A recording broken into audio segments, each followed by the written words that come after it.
他是一个容貌怪异的男孩，得了一种罕见的病，经过27次手术才有了现在的样子。从出生起，他就被称作怪物，但他始终保持微笑。男孩名叫奥吉，已经9岁了。父母要让他上学，可来到学校，他很害怕，一路都不敢摘下心爱的宇航员头盔，到门口才舍得取下。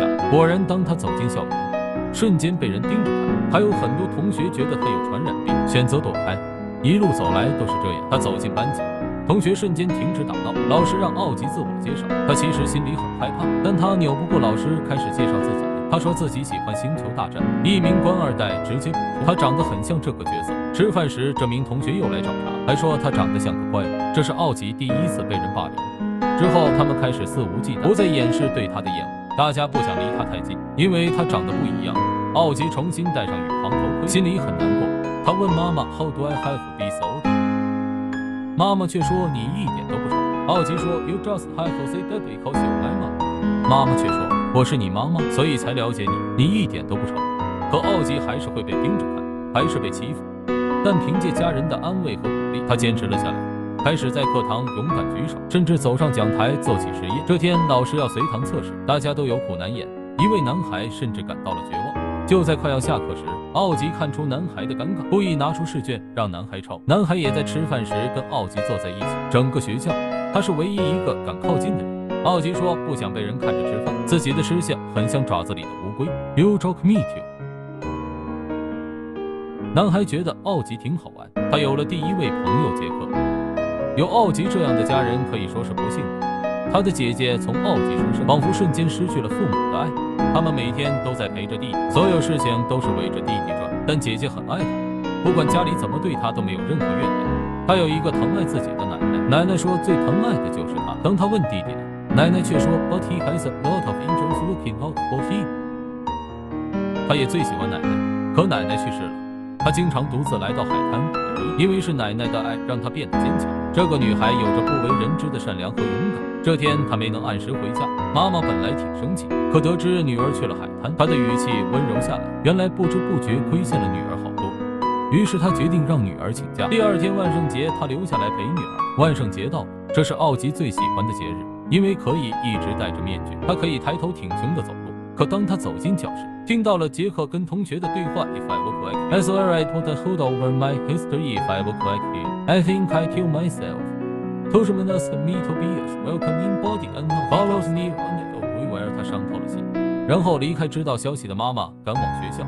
于是姐姐又一次独自一人，她很委屈。可当她听说弟弟痛苦的快要自闭，她急忙上楼，委屈瞬间消失。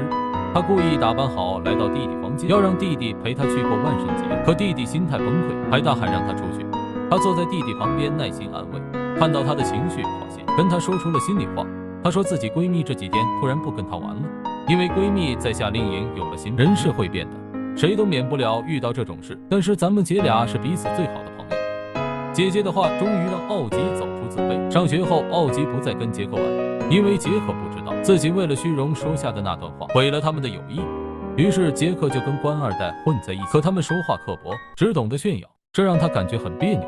他怀念奥吉的幽默，他的聪明，还有一起的那段时光。可奥吉有了新朋友，杰克去问他朋友奥吉为啥不搭理他。这个女孩终于告诉他真相，他呆住了，自己说过的话就像是钢针，此时正一下下戳着杰克的良心。他特别后悔，虽然奥吉不搭理他，但杰克坚持和他坐一排。官二代喊他都不搭理，直到下课，官二代警告他不要跟怪物坐一起。杰克回头就是一拳，俩人在地上打成一团。他不允许有人解读自己的友情，直到老师把两人分开，他终于忍不住委屈，流下懊悔的眼泪。而这一切奥吉都看在眼里。后来奥吉在游戏中遇到杰克在游戏中向他道歉，于是两人重归于好。可官二代变得越来越过分，直到一位霸凌同学被学校开除，他说出久违的一句话 I'm really sorry。后来学校组织同学郊游里，拍老师的两人在森林遇到几位少年，他们对奥吉出言不逊，甚至还想大打出手。杰克想帮奥吉拦下，却被一把推倒，还摔破脑袋。奥吉要保护杰克，举起小小的拳，虽然根本打不过，但他一步不让，结果也被推倒。官二代的跟班突然赶到，之前经常欺负奥吉的他，如今却挺身为他撑腰。两兄弟也上来帮忙，几个男孩为胜利开心的笑了。在危难时刻，他们没有选择冷眼旁观，还跟奥吉成为了朋友。奥吉笑了，可转眼他就哭了。他从小被人称作怪物，朋友对他来说只是一种奢望，他一直抬不起头，也从没被人这样抱过。